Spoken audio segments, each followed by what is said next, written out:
Hello, it's me again.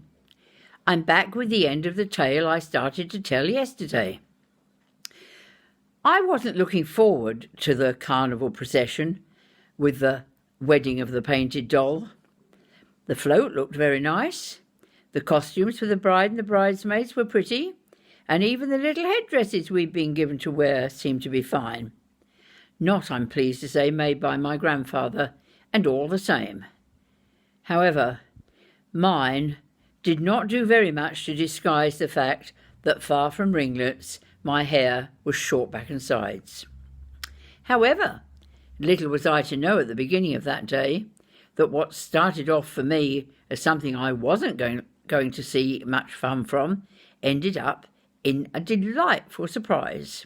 Well, delightful for me. We were getting ready to go. We were about to get dressed to get onto the float when the news reached us: disaster.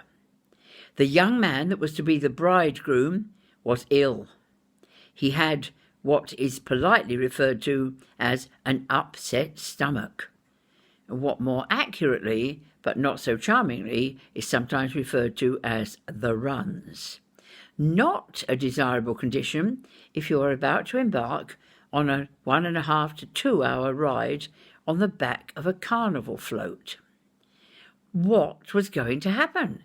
How could we have the wedding of the painted doll without a bridegroom?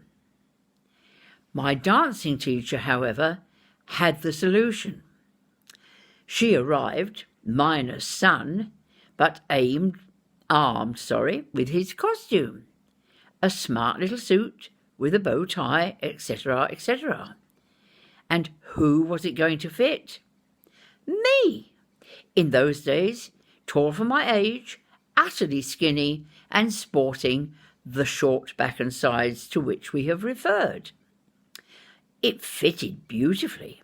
I'm told I looked very good in it, and miraculously I went in the twinkling of an eye from anonymous back row bridesmaid to the hero of the hour. I was the bridegroom on the float, and my gosh, I enjoyed it. I didn't have to do very much. I just had to look sort of manly. Fairly tricky when you're a young girl, but never mind, I managed it. Little did I know, the glory was not going to end there. In the crowd, watching the float, it transpired, was the chap who ran the local taxi firm. And he, as he saw the wedding float, thought he could use some of the ideas there to promote his wedding taxi service. So shortly after the event, he arrives at my house, having got my name and address from the dancing school, armed with a little document which he wished to discuss with me and my parents for us to sign. It was a contract for my first paid engagement.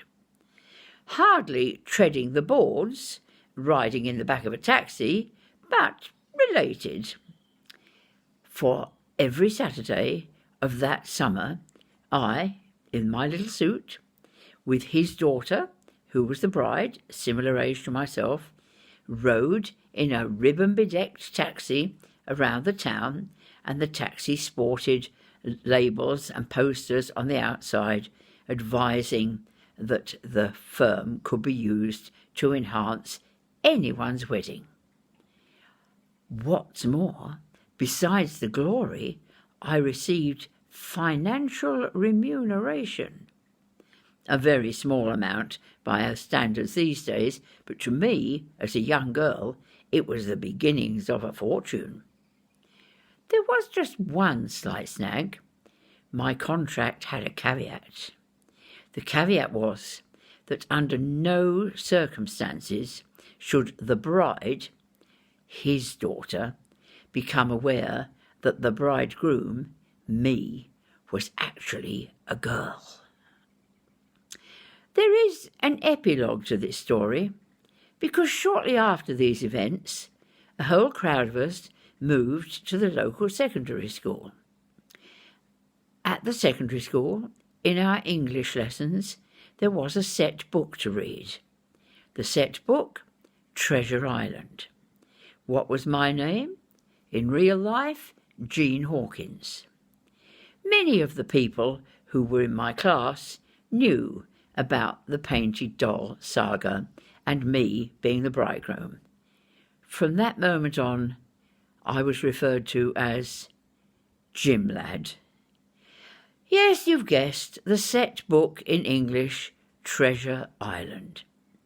The nickname Jim Lad stayed with me for all of the years I was at Chatham Girls' Grammar School, and in many years after, when I was in the sixth form, I was still occasionally referred to as Jim Lad by people who had no idea at all how that nickname had been landed upon me.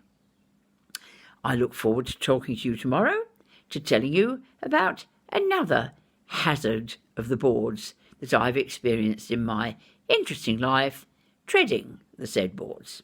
Bye-bye.